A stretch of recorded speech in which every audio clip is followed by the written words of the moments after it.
Oremos un momento, hermanos, para la segunda parte.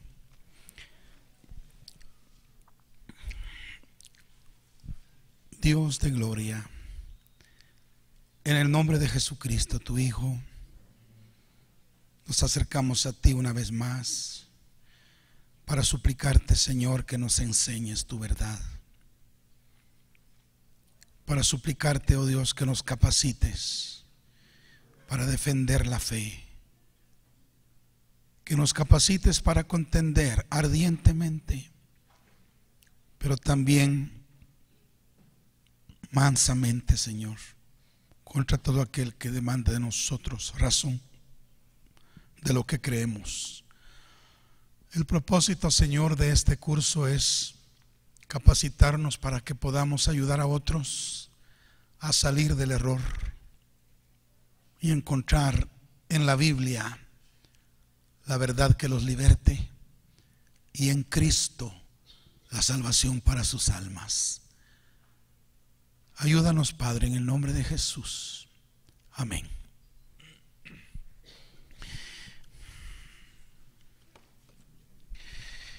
Muy bien, queridos hermanos, continuemos entonces ahora con el libro de los Proverbios. Estamos haciendo un resumen corto, escueto, de cada uno de los libros de la Biblia. El libro de Proverbios. El propósito del libro se nos proporciona o se nos menciona en la introducción. Leamos Proverbios capítulo 1, verso 2 al 4. Este es el propósito del libro de Proverbios. Proverbios 1, 2 al 4 dice que es para entender sabiduría y doctrina, para conocer razones prudentes, para recibir el consejo de prudencia, justicia, juicio y equidad, para dar sagacidad a los simples y a los jóvenes inteligencia y cordura. Vaya si no es importantísimo entonces el libro de Proverbios. Una vez más les cuento que en otra reunión semanal que tengo con otro grupo de hermanos, hemos estudiado el libro de Proverbios y nos llevamos también varios años estudiando versículo por versículo, y es una cosa maravillosa, tanta riqueza, tanto entendimiento, tanta sabiduría que hay en ese libro. Y aquí está el propósito: para entender sabiduría, para entender doctrina, para conocer razones prudentes, para recibir el consejo de prudencia, para recibir el consejo de justicia, para conocer juicio y equidad.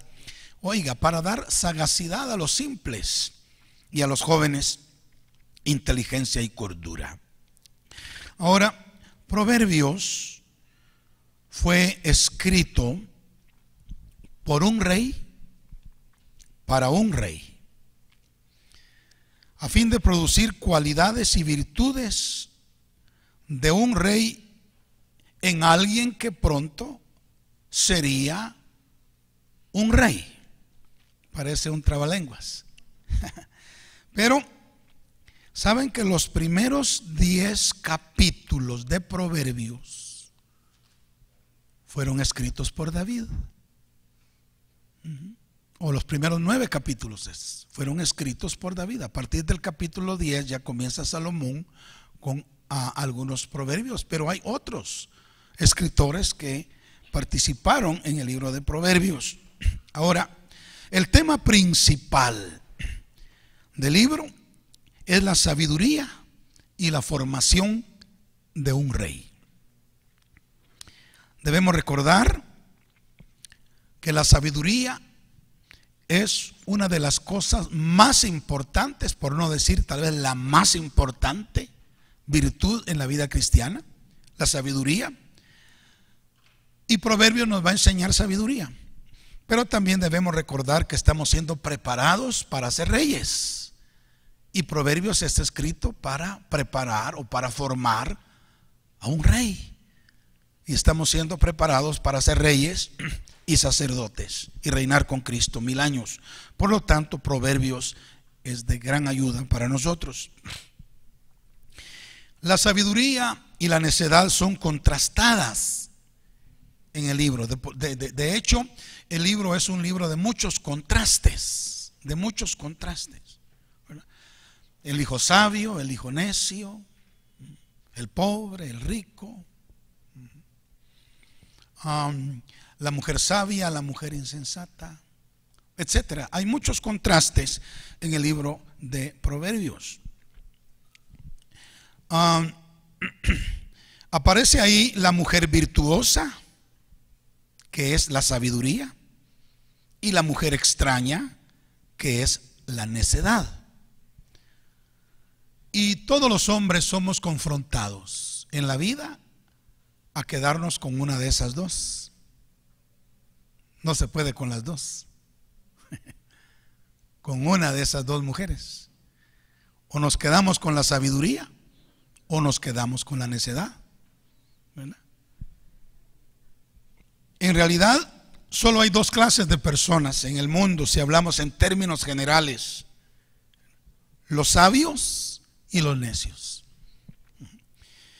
Y bueno, solo los sabios son los que van al cielo,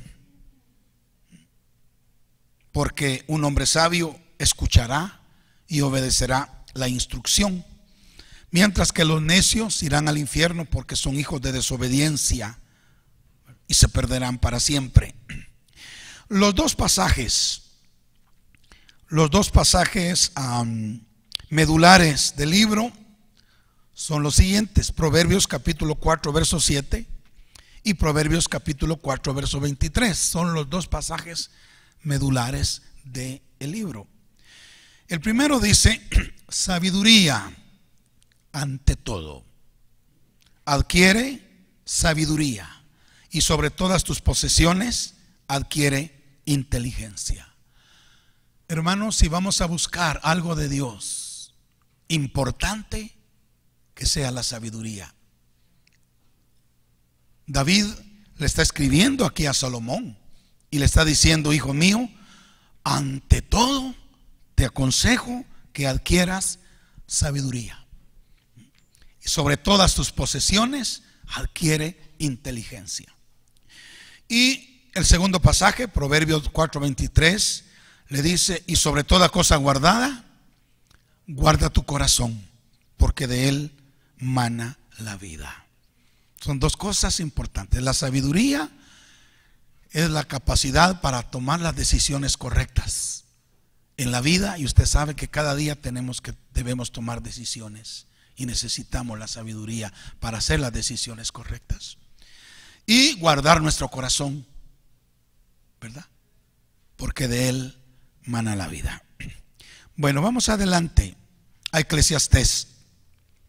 El libro de Eclesiastés es un monólogo del rey Salomón acerca de la vanidad de la vida.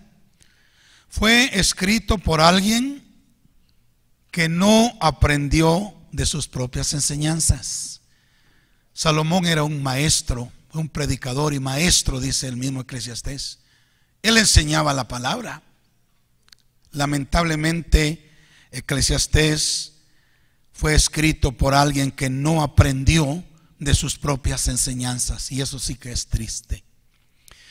Eclesiastés es un sermón, es el testimonio personal de Salomón y sus experiencias en este mundo. Ahora, cuando las experiencias del hombre son erradas, sus conclusiones acerca de la vida también serán erradas. Y eso fue lo que pasó con Salomón. Al final de su vida, porque él había hecho decisiones incorrectas, y eso lo llevaron a experiencias incorrectas, y eso lo llevó a conclusiones incorrectas. Amén. Fíjese bien en el orden. Él hizo decisiones incorrectas. Eso lo llevó a experiencias incorrectas, y ellas lo llevaron a conclusiones incorrectas.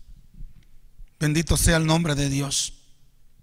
Al final de su vida, Salomón estaba desilusionado y deprimido, y él veía todo Mire, veía todo como vanidad de vanidades.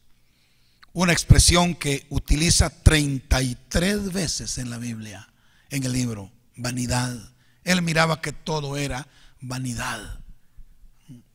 Salomón probó todo lo que había debajo del sol buscando la felicidad. Después que se alejó de aquel que es la felicidad. Después que se alejó del amado, a quien él había amado, porque en Cantares él escribió acerca del amado. Sin embargo, cuando se alejó del amado, no encontró, hermanos, en ningún placer terrenal la felicidad y la paz que buscaba. Ha habido una interrogante. ¿Es Eclesiastés una escritura inspirada? Claro que sí, es inspirada. Dios quería que todas las generaciones vieran la vida interior del predicador caído, porque Salomón fue un predicador tremendo, pero cayó. Y Dios quería que todas las generaciones posteriores vieran la vida interior de un predicador y maestro caído. ¿Y cómo Salomón llegó a este punto en su vida personal? Él fue ambicioso, desobediente e independiente desde su juventud. Tales cosas produjeron una cosecha indeseable en su vejez. Una de las cosas que escuché al pastor Bailey decir y que calaron profundamente en mi corazón fue lo siguiente. Él dijo: lo que uno siembra en la juventud es lo que va a cosechar en la vejez. Tremendo. Lo que uno siembra en la juventud es lo que va a cosechar en la vejez. Por eso es que hay muchos viejos amargados y hay otros viejos felices. ¿Verdad que sí? Es la cosecha de lo que sembraron en su juventud. Oh, que los jóvenes entendieran eso. Que los jóvenes entendieran eso, que están en el tiempo de la siembra y que siembren cosas buenas para cosechar al final cosas buenas. Lamentablemente Salomón no sembró cosas buenas en su juventud, por eso es que al final el pobre cosechó depresión, amargura, y para él todo no valía nada. Amén. Al final del libro, él advierte a los jóvenes a no seguir su ejemplo. Miremos Eclesiastés 11, 9 y 10. Allí dice Salomón: alégrate, joven, en tu juventud, y tome placer tu corazón en los días de tu adolescencia, y anda en los caminos de tu corazón y en la vista de tus ojos.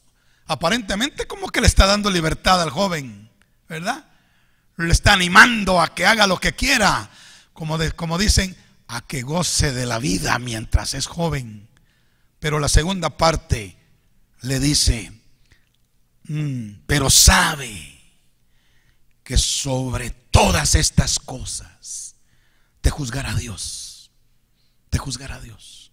Quita pues de tu corazón el enojo y aparta de tu carne el mal, porque la adolescencia y la juventud son vanidad. Y en el capítulo 12, verso 1 añade: acuérdate de tu Creador en los días de tu juventud, antes que vengan los días malos y lleguen los años de los cuales digas: no tengo en ellos contentamiento. Ahora, a pesar de la terrible mezcla en la vida de Salomón, todavía había gran parte de sabiduría divina que permanecía en él en el final de su vida. La ruina de Salomón fue la falta de disciplina. Tomó lo que quiso, incluyendo 1000 mujeres, y cuando envejeció, su corazón se desvió del Señor. Alabado sea Dios. Hace unos cuantos meses tuvimos aquí la grata visita del pastor Norman Holmes. Él vino para darnos un pequeño seminario sobre Eclesiastés. Lo tituló El último mensaje de Salomón. Amén. Y una de las cosas impactantes que entendimos, que él nos enseñó, es que en el libro de Salomón aparecen las dos sabidurías. Las dos sabidurías. Hay partes de Salomón en donde es la sabiduría divina la que está fluyendo. Pero hay partes en el libro de Eclesiastés que es la sabiduría humana la que está fluyendo. Por eso es de que necesitamos, para interpretar correctamente Eclesiastés, necesitamos discernimiento para saber cuándo es que Salomón está bajo la influencia de la sabiduría divina y cuándo está bajo la influencia de la sabiduría terrenal, animal, diabólica. Porque él era un predicador caído. Amén. Sin embargo, todavía conservaba ciertos rasgos de la sabiduría que Dios le había concedido. ¿Me doy a entender, hermanos? Si usted quisiera, yo le recomiendo comprar ese estudio impresionante para entender Eclesiastés. Lo tenemos aquí en secretaría. Es un tesoro, es un tesoro. Se llama El último sermón de Salomón. ¿Cuántos estuvieron aquí? Les invitamos. Ah, qué bendición. Estuvieron aquí, sí, precioso. Bueno, Salomón es un ejemplo perfecto de lo que dice Mateo capítulo 7, verso 26 al 28. ¿Qué dice Mateo 7, 26 al 28? Pero cualquiera que me oye estas palabras y no las hace, le compararé a un hombre insensato que edificó su casa sobre la arena. Y descendió lluvia y vinieron ríos y soplaron vientos y dieron con ímpetu contra aquella casa y cayó y fue grande su ruina. Salomón fue un hombre necio que escuchó e incluso escribió la palabra de Dios, pero no la obedeció. Es como el hombre que edificó su casa sobre la arena. Cuando vinieron las tormentas de la vida y las pruebas, la vida y las obras de este hombre colapsaron. Salomón fue un predicador que externamente se veía muy exitoso, pero en realidad se dirigía a una gran caída. Santiago capítulo 1, verso 22 al 24 dice: pero sed hacedores de la palabra y no tan solamente oidores, engañándoos a vosotros mismos. Porque si alguno es oidor de la palabra, pero no hacedor de ella, este es semejante al hombre que considera en un espejo su rostro natural. Porque él se considera a sí mismo y se va, y luego olvida cómo era. Amén. Bendito sea el nombre del Señor. Ahora, Ezequiel capítulo 33, verso 21 dice: y vendrán a ti como viene el pueblo, y estarán delante de ti como pueblo mío, y oirán tus palabras, y no las pondrán por obra. Antes hacen halagos con sus bocas, y el corazón de ellos anda en pos de la avaricia. Esto le sucedió a Salomón exactamente. Cuidemos nuestra vida. Amén. Cuidemos nuestra vida y aprendamos mucho. Estudiemos Proverbios y aprendamos mucho. ¿No es ese el versículo? No. Bueno,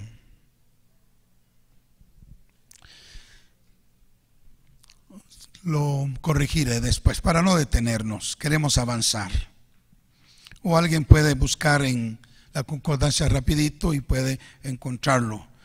Dice: y vendrán a ti como viene el pueblo, y estarán delante de ti como pueblo mío, y oirán tus palabras, y no las pondrán por obra. Antes hacen halagos con sus bocas, y el corazón de ellos anda en pos de la avaricia. ¿Perdón? Muchas gracias. 33:31.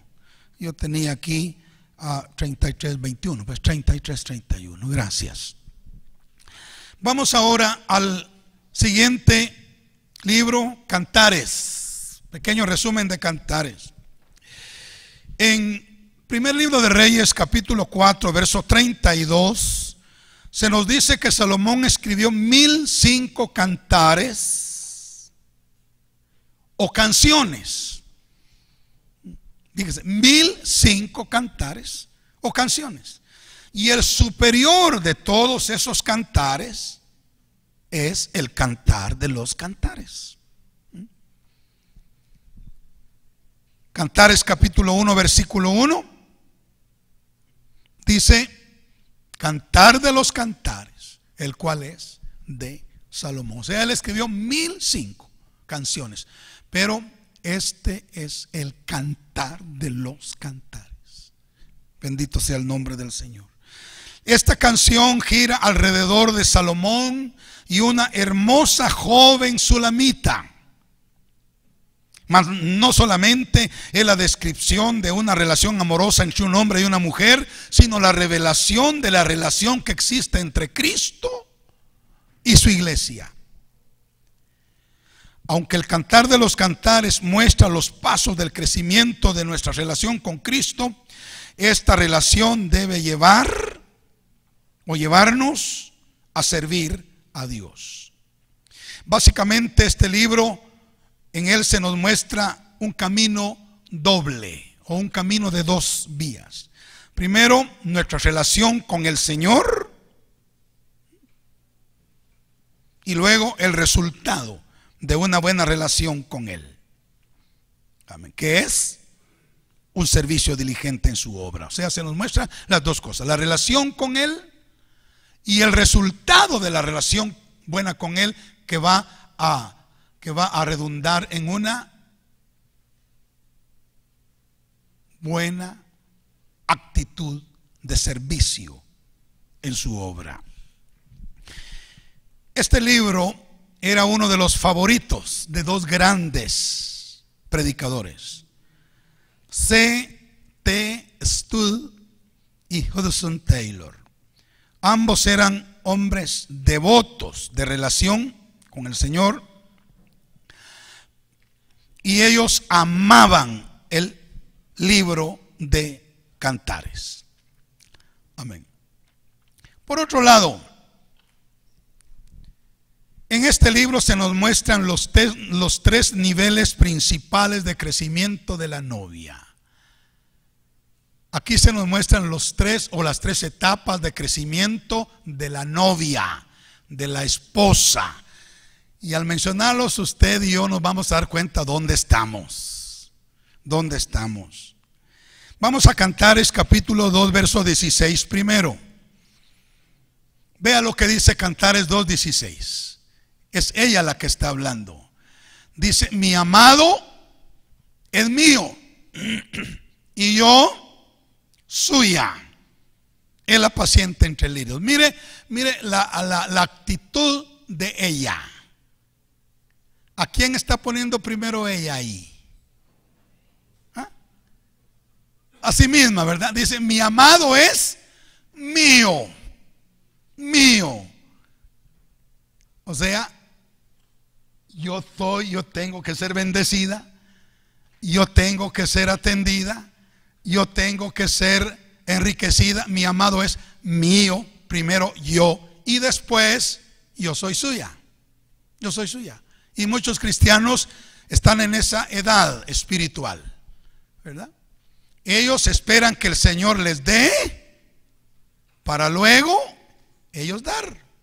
Si el Señor me bendice, yo lo bendigo.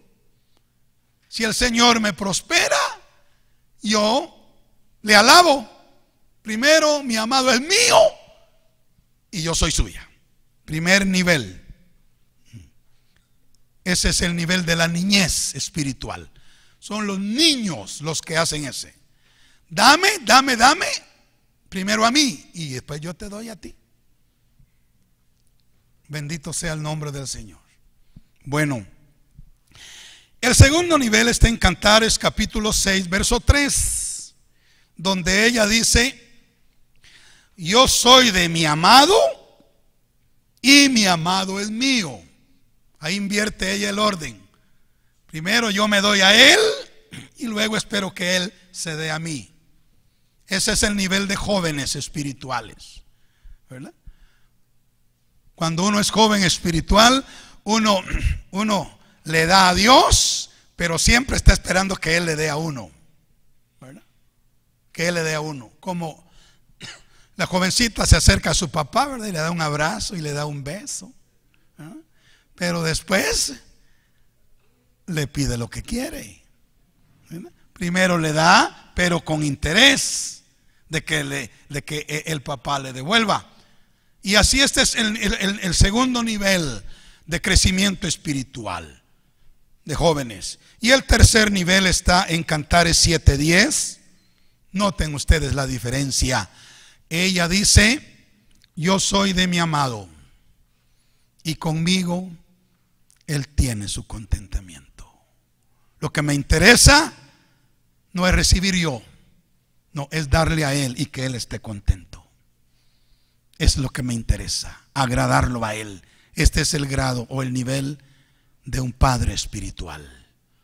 Alabado sea el Señor. La actitud ya de una persona madura.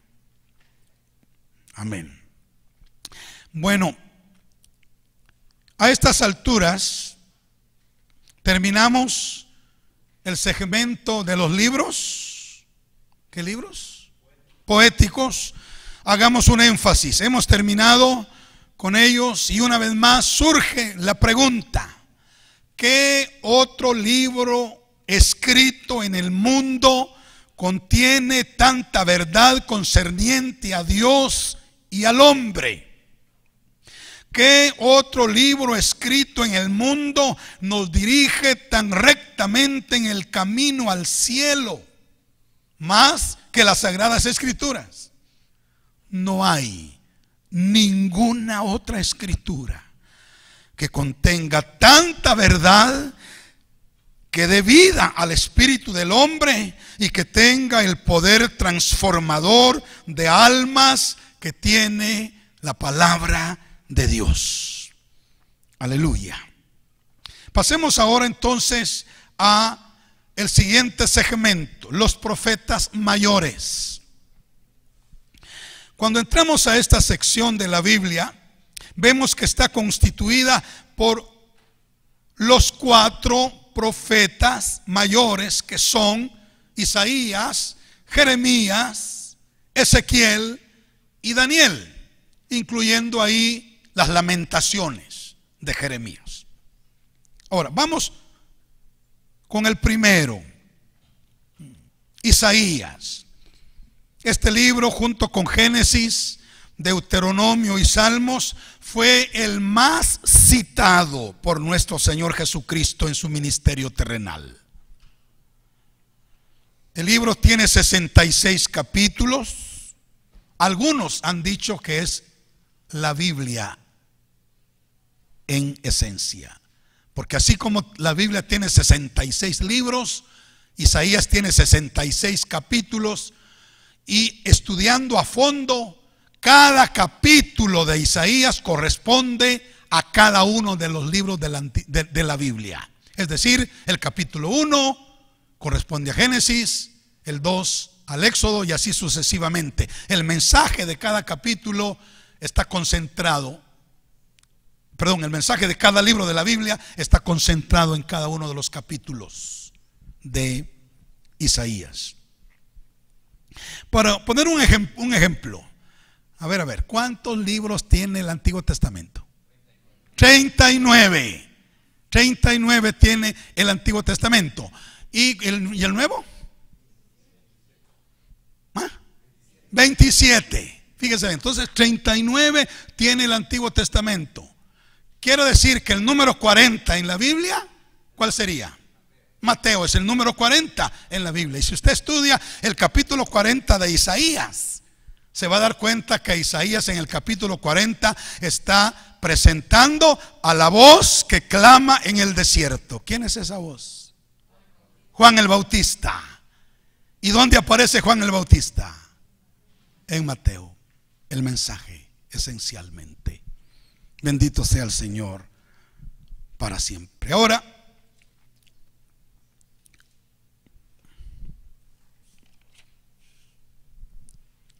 mucho del libro de Isaías se desarrolla alrededor del periodo asirio. Dios había levantado a los asirios para castigar al reino del norte, Israel, por sus pecados y para llevarlos al exilio. Entonces los asirios continuaron hacia el sur y tomaron la ciudad, o tomaron ciudad tras ciudad en Judá, con el propósito de conquistar no solo el reino del norte, que tenía como capital a Samaria, ¿verdad?, en el 722, sino que ellos, ya cuando habían conquistado el reino del norte, ellos bajaron para querer conquistar el reino del sur, que era el reino de Judá, los asirios.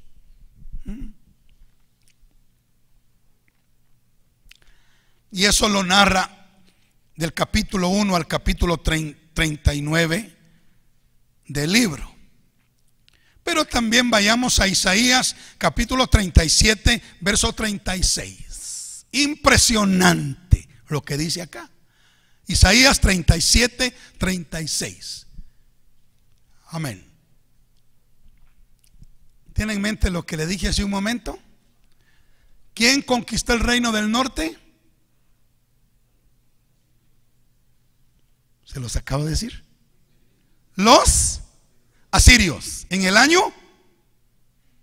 722.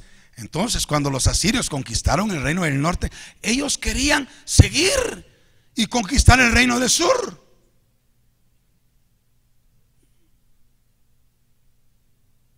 Con Senaquerib vinieron a querer conquistar el reino del sur y trataron de sitiar a Jerusalén.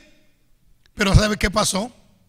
En ese entonces el reino de Judá estaba caminando en obediencia al Señor, ¿verdad? No como el reino del norte, que era pura rebelión.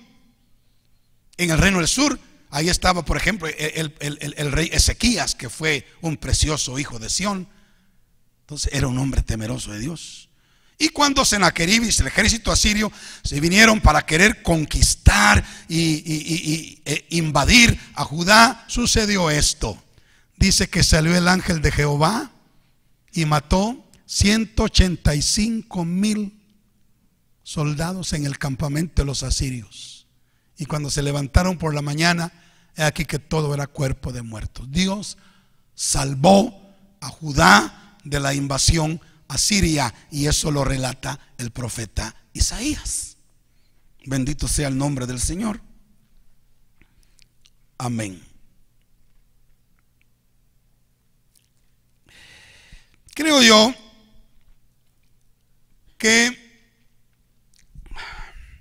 el capítulo más importante de Isaías es el capítulo 53.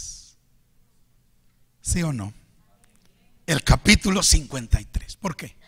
Porque habla del sacrificio de Cristo Jesús. Y habla detalladamente, gráficamente, del sacrificio de Cristo por la humanidad. Así es de que bendito sea el nombre de Dios por el libro del profeta Isaías. Sigamos adelante. Jeremías.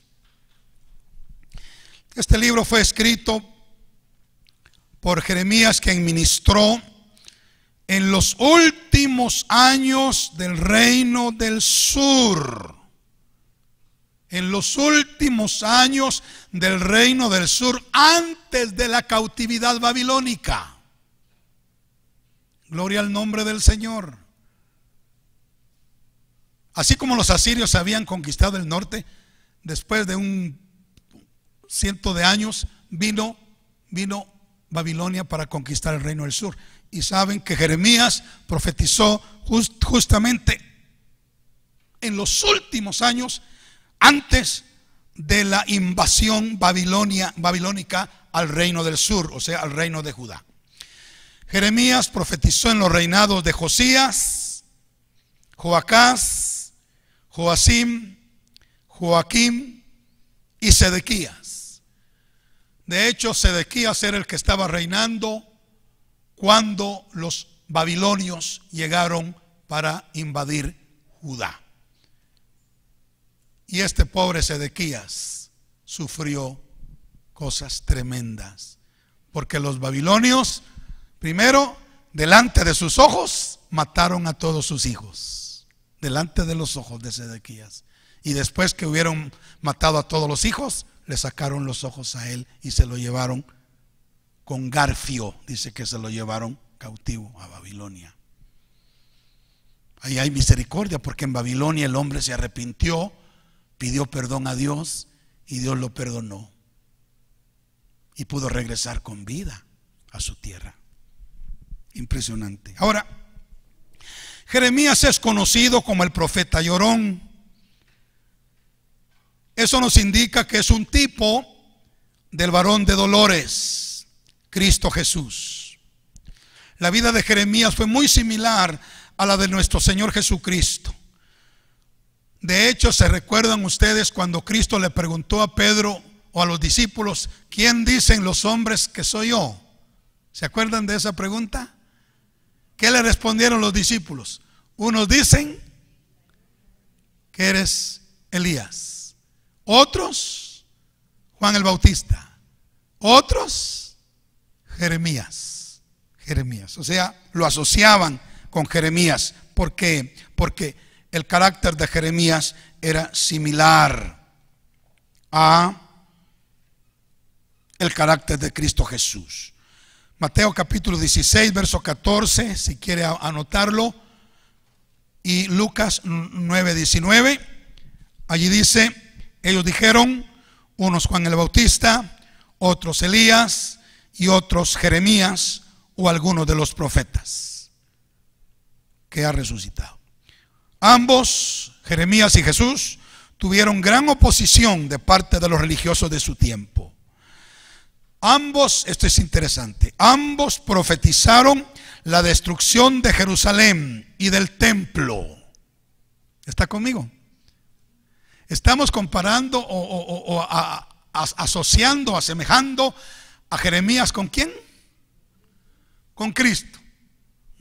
¿Sabe que Jeremías profetizó la destrucción del templo con la llegada de los babilonios? Y Jesús profetizó la destrucción del templo con la llegada de los romanos en el año 70. La misma profecía, el mismo carácter tierno, el mismo varón de dolores, el mismo rechazo para los dos. Jesús constantemente lloraba por Jerusalén de la misma manera que lloraba Jeremías. Jeremías le decía, Señor, yo quiero que mi cabeza se haga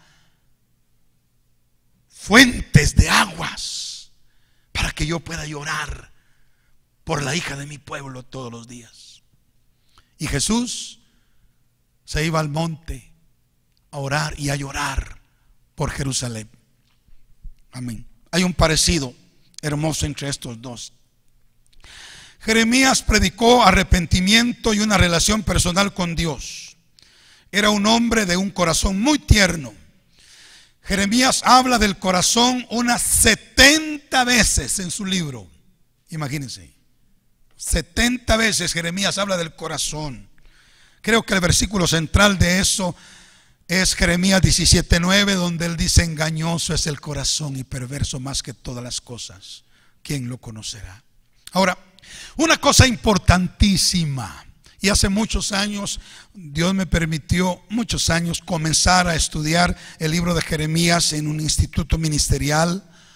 Y desde ese tiempo, hace no sé, unos 25 o 30 años, se me quedó en el corazón esta verdad. ¿Saben que Jeremías, él mismo dice que su mensaje va a ser entendido ¿Cuándo? En los últimos días. En los últimos días. O sea, el mensaje de Jeremías va a ser entendido en los últimos días, porque es un mensaje que va a tener cumplimiento en el fin. Miremos los dos versículos en donde Jeremías dice esto. Capítulo 23, versículo 20. Dice: no se apartará el furor de Jehová hasta que lo haya hecho, y hasta que haya cumplido los pensamientos de su corazón. En los postreros días lo entenderéis cumplidamente. Y luego 30:24. No se calmará el ardor de la ira de Jehová hasta que haya hecho y cumplido los pensamientos de su corazón. En el fin de los días entenderéis esto. El mensaje de Jeremías es para el fin de los días, tanto para Israel como para la iglesia. Tiene una revelación amplia acerca de los últimos días, hermanos. Bendito sea el nombre de Dios. Creo yo que uno de los pasajes más importantes del libro es Jeremías 9, 23 y 24. 9, 23 y 24. Para mí es como el corazón del libro. Dice Jeremías 9, 23 y 24. Así dijo Jehová: no se alabe el sabio en su sabiduría, ni en su valentía se alabe el valiente, ni el rico se alabe en sus riquezas, mas alabes en esto el que se hubiere de alabar, en entenderme y conocerme. Aleluya, que yo soy Jehová, que hago misericordia, juicio y justicia en la tierra, porque estas cosas quiero, dice Jehová. Jeremías está diciendo: si alguien se va a alabar por algo, que se alabe en conocer a Dios. No en que sabe mucho, no en que tiene mucho, no en que puede mucho. No, alábese en conocer y en entender a Dios. Porque Cristo dijo esto: porque esta es la vida eterna, que te conozcan a ti, el único Dios verdadero, y a Jesucristo, a quien has enviado. ¿Cuántos quieren vida eterna? Esta es la vida eterna, que te conozcan a ti, el único Dios verdadero, y a Jesucristo, a quien has enviado. Bueno, sigamos adelante con Lamentaciones. El libro de Lamentaciones también fue escrito por Jeremías, y fue escrito después de la caída de Jerusalén, ¿verdad? Después de la caída de Jerusalén por la invasión babilónica, despuesito de esa invasión y esa caída que sucedió en el año 586, después de la caída se escribió el libro de Lamentaciones. Y hermanos, en ese libro Jeremías expresa 5 diferentes lamentos. Por eso se llama Lamentaciones, porque hay 5 canciones de lamento, 5 diferentes lamentos. Gloria al nombre del Señor. ¿Y por qué se lamenta uno? Porque hay dolor, ¿verdad? Y había mucho dolor en el corazón del profeta y aún del pueblo por los juicios que estaban cayendo sobre ellos. Sí, porque ellos se habían apartado ya de los caminos de Dios, y ahora les había tocado también el turno a ellos. Así como unos 150 años antes al reino del norte, ahora le cayó a ellos, porque ellos también siguieron el mismo camino del Israel del norte. Se rebelaron contra Dios y no mantuvieron su fidelidad. Miremos el primer lamento del capítulo 1, verso 1 al verso 22. Es el clamor del profeta al ver la desolación de Sión, de Jerusalén.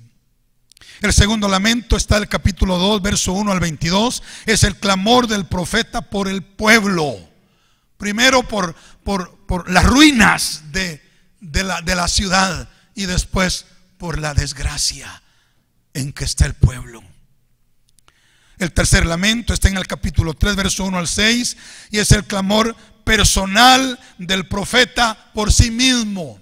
Él también está sufriendo porque él es parte del pueblo de Dios. Y él está lamentándose porque él está sufriendo. Alabado sea el nombre del Señor para siempre. ¿Cuántos dicen amén? El cuarto lamento, capítulo 4, verso 1 al 22, es el clamor por los que juzgan a otros. En este caso, por los babilonios que están juzgando a su amada tierra.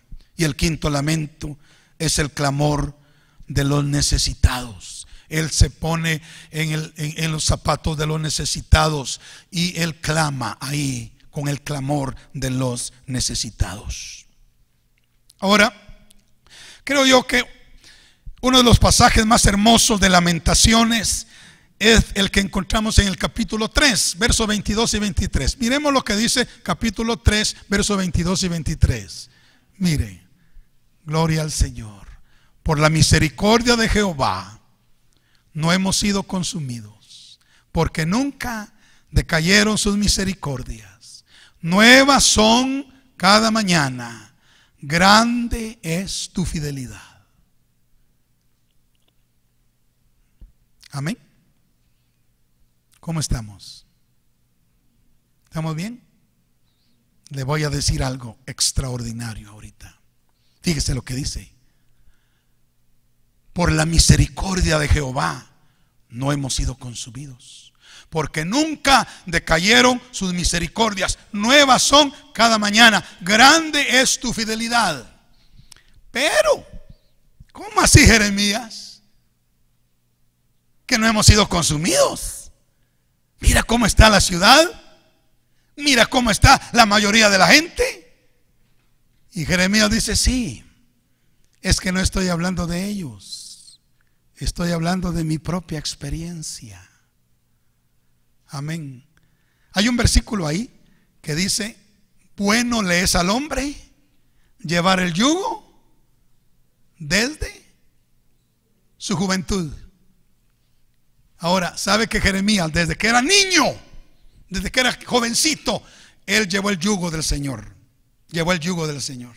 Y cuando vino la destrucción babilónica sobre el reino del sur, Judá, ¿sabe usted que Dios protegió a Jeremías? Dios protegió a Jeremías.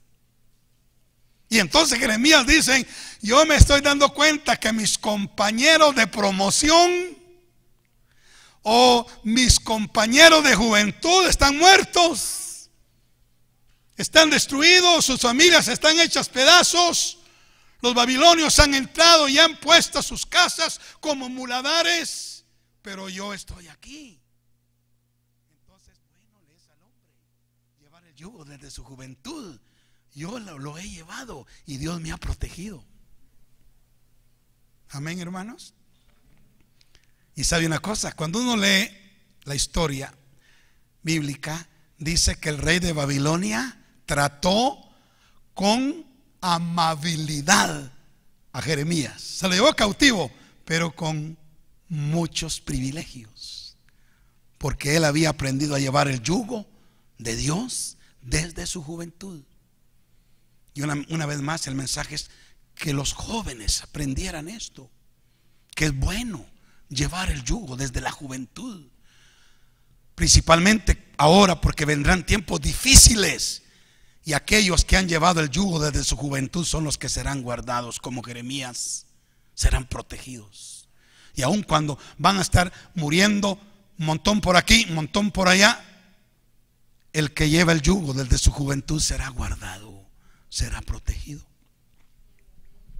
Gloria al Señor para siempre.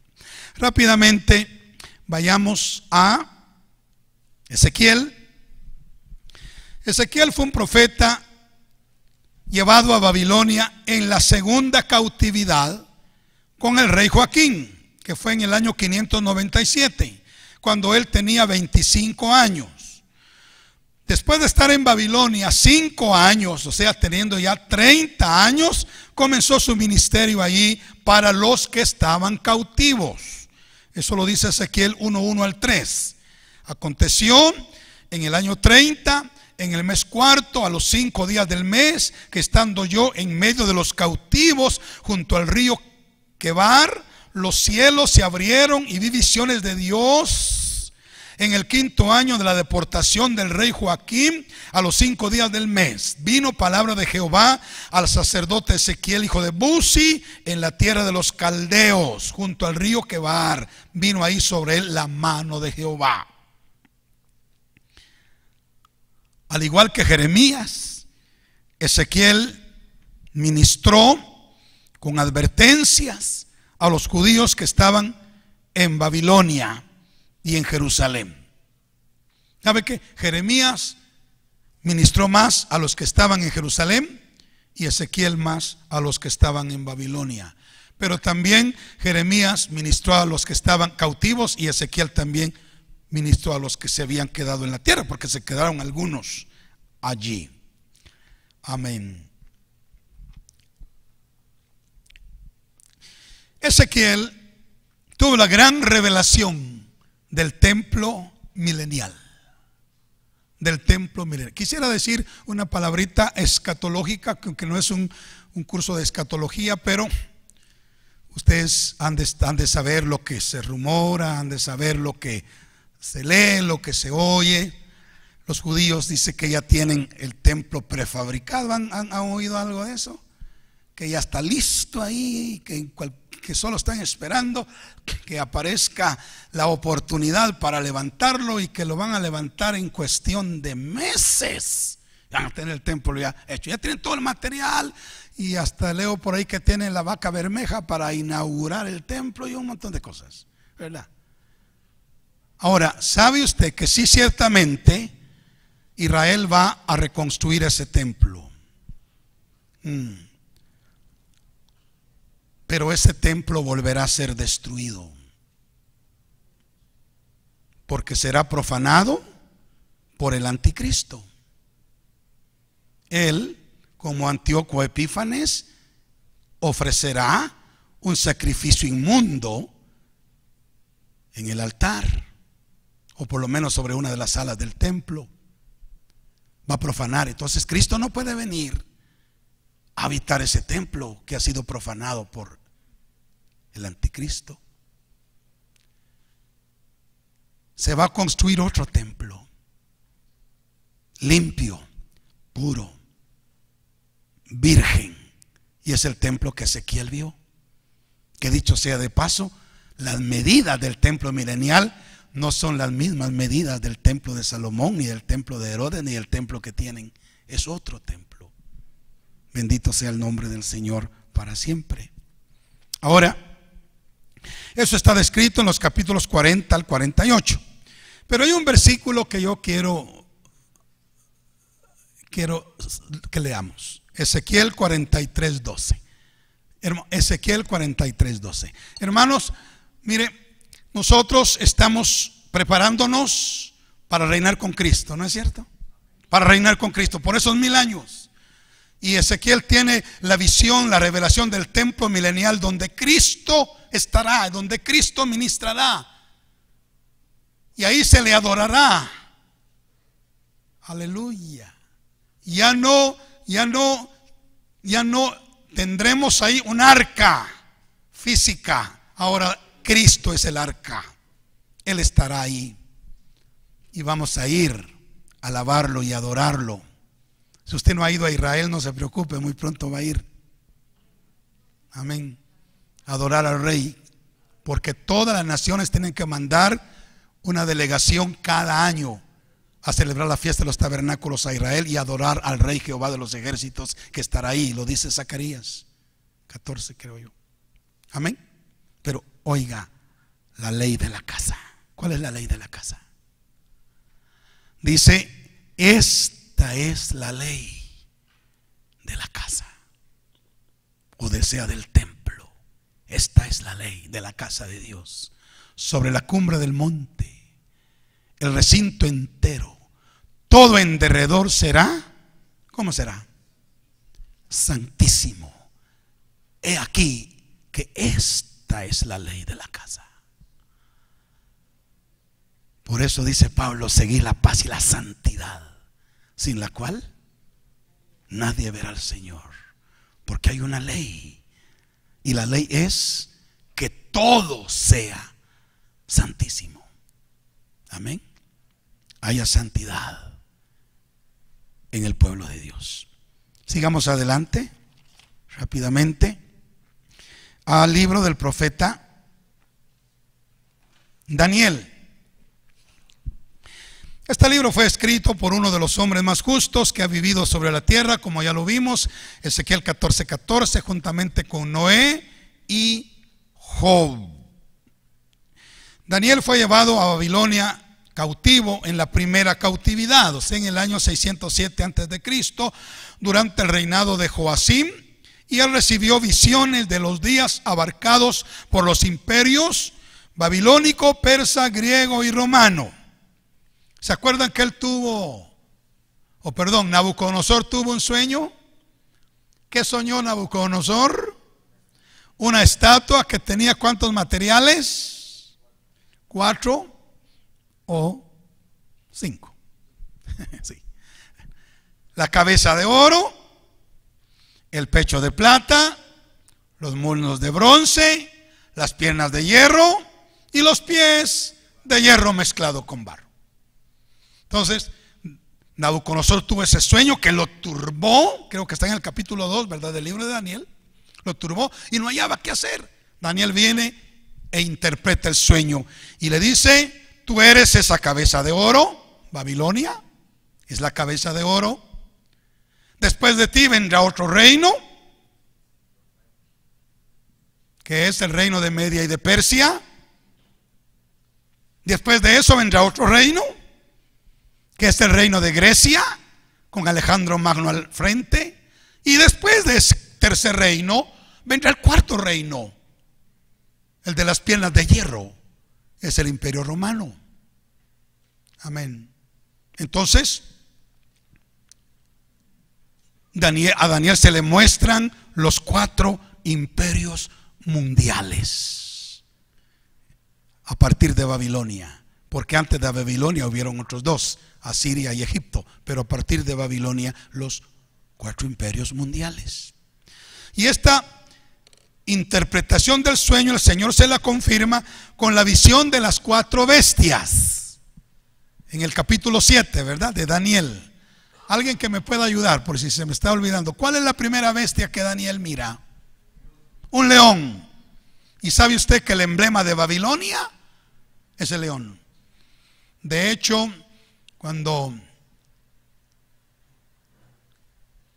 capturaron a Saddam Hussein, porque Babilonia es Irak, entonces él había mandado a fabricar muchas esfinges de leones, monumentos, y creo que hasta el momento sigue eso, porque el león es el emblema de Babilonia. ¿Cuál fue la otra bestia que vio Daniel? ¿Cómo? Oso. Oso. Y dice que tenía un lado más alto que otro, el oso, porque representa a Media y a Persia. Y Persia fue más fuerte que Media, pero era el mismo imperio. ¿Cuál fue la tercera bestia? El leopardo. El leopardo, que representa a Grecia. A Grecia. Y el cuarto, una bestia espantosa y terrible, que representa, que tiene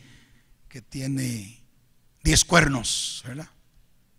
Así como la estatua tiene 10 dedos, son los mismos 10 reinos que van a surgir de los límites del imperio romano. Entonces Daniel ve, hermanos, los 4 imperios mundiales.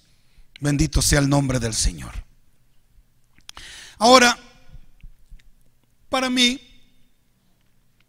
La porción central del libro de Daniel es Daniel 9:24 en adelante. Creo que del 24 al 27. Si quieren lo leemos rápidamente. Daniel 9:24. Las 70 semanas de Daniel.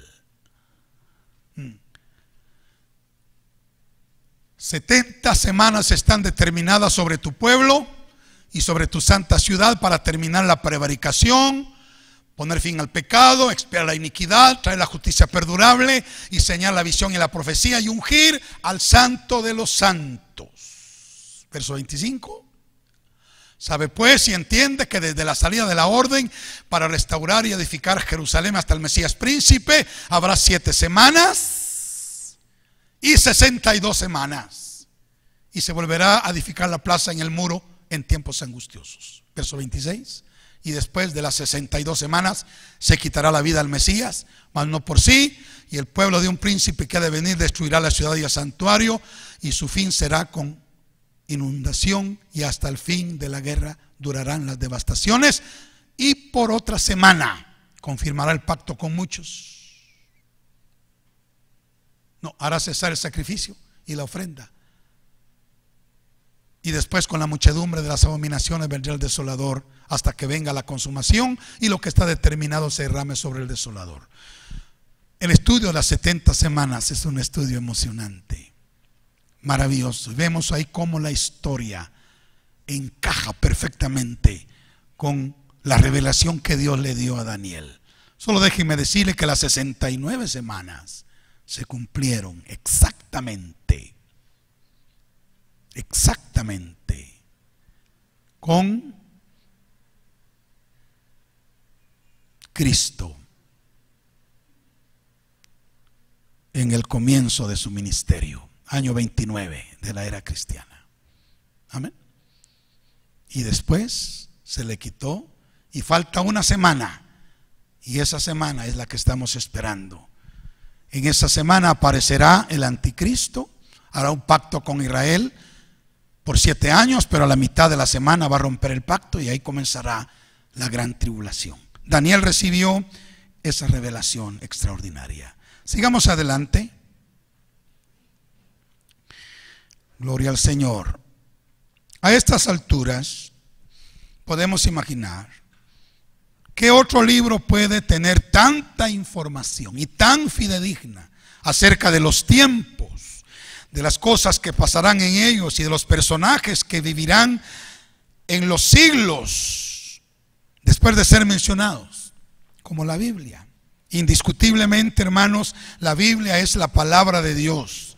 Contiene las sagradas escrituras, las cuales han sido inspiradas divinamente. Ningún libro escrito en toda la historia de la humanidad contiene datos tan exactos del pasado, del presente y del futuro como lo hace la Biblia.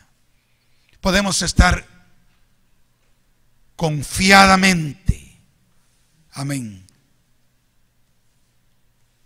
creyendo en ella, completamente seguros de que así como se han cumplido las profecías pasadas y se están cumpliendo las presentes, así se cumplirán las futuras. Bueno, vamos adelante. Los profetas menores es el otro segmento. Amén. Déjeme avanzar. Perdone que no voy a mencionar mucho, pero los profetas menores se le llama así no porque ellos sean inferiores a los demás, sino se le llama así solo por la extensión de sus escritos. Los profetas menores son 12. Amén. El primero es Oseas. Su mensaje es la restauración de los caídos. El segundo es Joel. A Joel se le llama el profeta del derramamiento del Espíritu Santo. Y ya usted sabe por qué, ¿verdad? Porque profetizó el derramamiento del Espíritu Santo. Amén. Pedro lo citó en día de Pentecostés. Sin embargo, el cumplimiento del derramamiento del Espíritu Santo solo fue parcial en el libro de los Hechos. Va a ser total en el avivamiento que está por venir. Joel. Amós. Me quiero detener en Amós para terminar en esta noche. Es el tercer profeta menor. Él vino de una pequeña aldea de Judá llamada Tecoa, que estaba a unos 16 kilómetros al sur de Jerusalén. Sin embargo, Dios lo envió a profetizar al reino del norte, donde él no era conocido. Amós fue un hombre pobre, de orígenes muy humildes, cuando el Señor lo tomó de detrás de las ovejas o de los bueyes para que fuera su profeta. Miremos lo que dice Amós capítulo 7, verso 12 al 15. Dice, cuando Amós fue al reino del norte, ¿verdad? Él vivía en el reino del sur, abajo, 16 kilómetros abajo todavía de Jerusalén, pero lo mandó Dios hasta arriba, hasta el reino del norte. Y cuando llegó allá, era Amasías, el rey del reino del norte. Y Amasías dijo a Amós, vidente, vete. No le gustó la profecía. Huye a la tierra de Judá y come allá tu pan y profetiza allá, y no profetices en Betel, porque es santuario del rey, le dijo, y capitán del reino. Entonces Amós respondió y dijo a Amasías, yo no soy profeta, ni soy hijo de profeta, sino que soy boyero y recojo higos silvestres. Pero Jehová me tomó de detrás del ganado y me dijo, ve y profetiza a mi pueblo Israel. Amós no tenía la culpa. Dios lo había escogido y lo había enviado a dar la palabra de Dios. Y hermanos, cuando el Señor nos dé su palabra, debemos darla, debemos predicarla tal y como el Señor nos la da. Aleluya. Le guste o no le guste a la gente. ¿Dicen amén? Sí. Ahora, aunque Amós era inculto, no tenía una educación elevada. Óigame por favor, sus escritos, o sea, su libro, contiene un valioso conocimiento histórico y muchos dichos citables o frases célebres.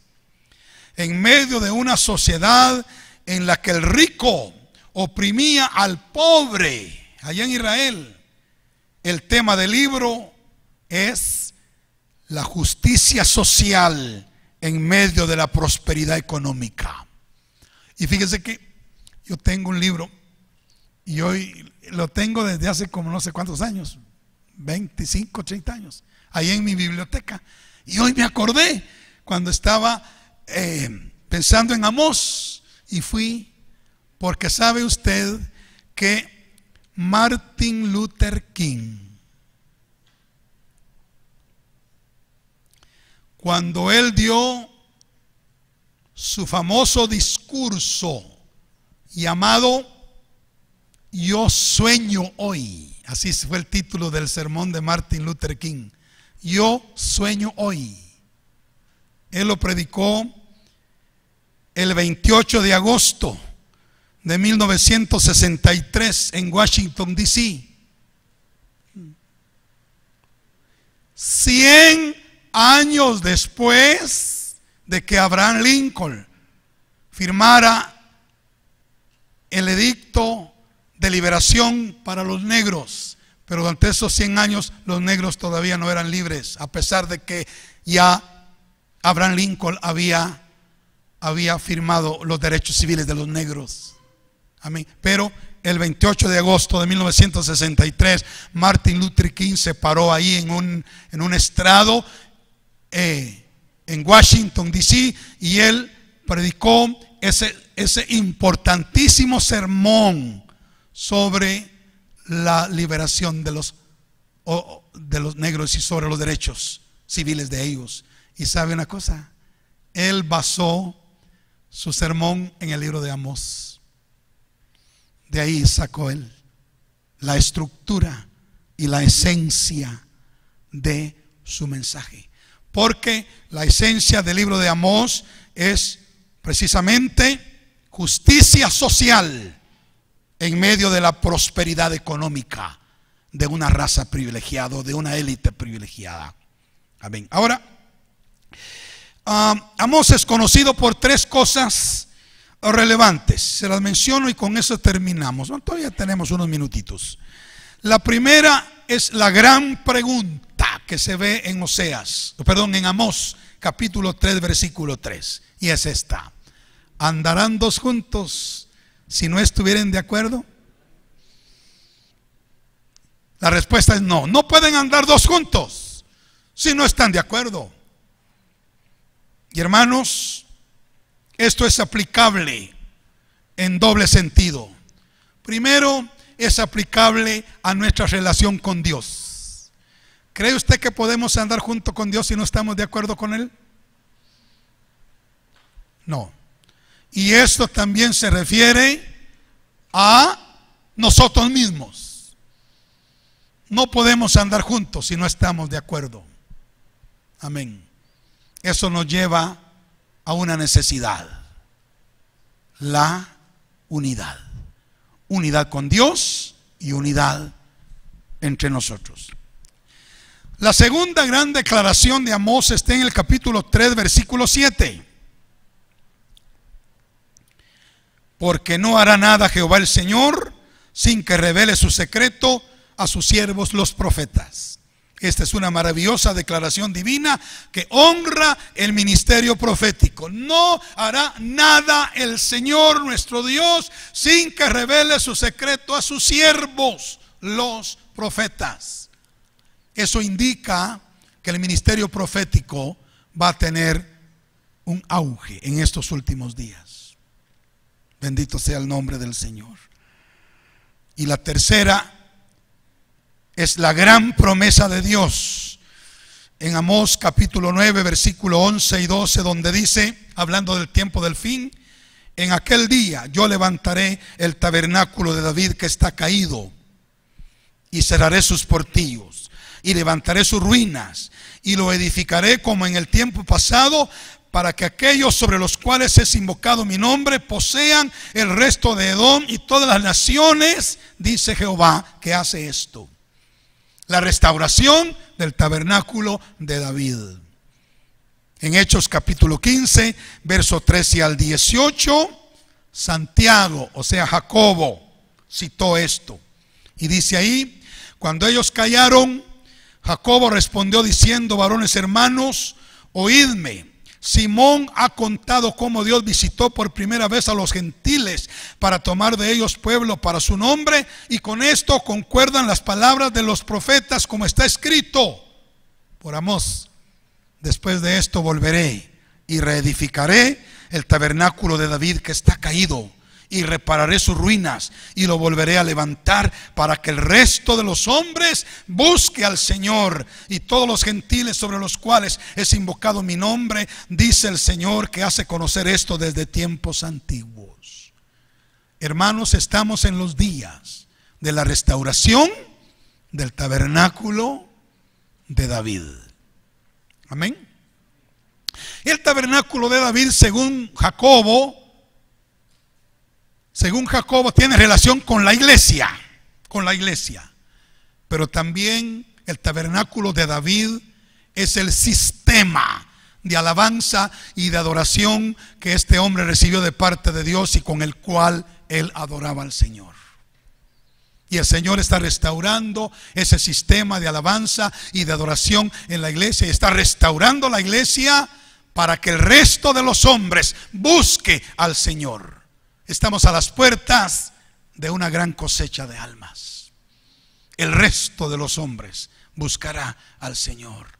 La parábola séptima del reino de la red viene a tener su cumplimiento final muy pronto. Y para eso estamos siendo preparados, porque dentro de poco tiempo ustedes mirarán desfilar cientos y miles de almas a las iglesias.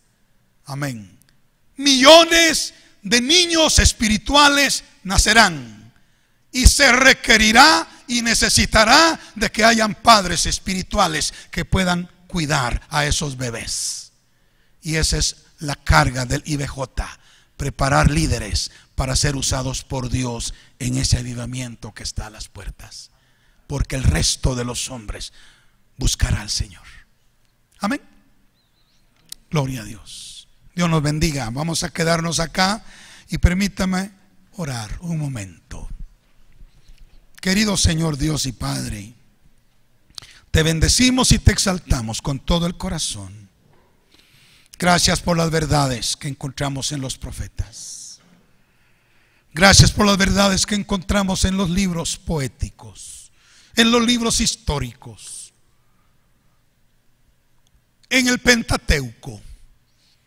Señor, gracias, porque estamos convencidos de que es tu palabra, porque no hay otra manera. No hay otra manera de que pueda decirnos lo que nos dice tan exactamente, tan acertadamente. Esta no puede ser palabra de hombre, Señor. Es tu palabra. Gracias. Ayúdanos a apreciarla de esta manera y a defenderla de esa manera y a usarla bajo la unción de tu Santo Espíritu. Por eso ayúdanos a conocerla, Señor. Ayúdanos a conocerla. Amén. Lleva con paz y bendición a tus hijos a sus hogares y concédenos regresar mañana, Señor, a concluir este curso. Amén.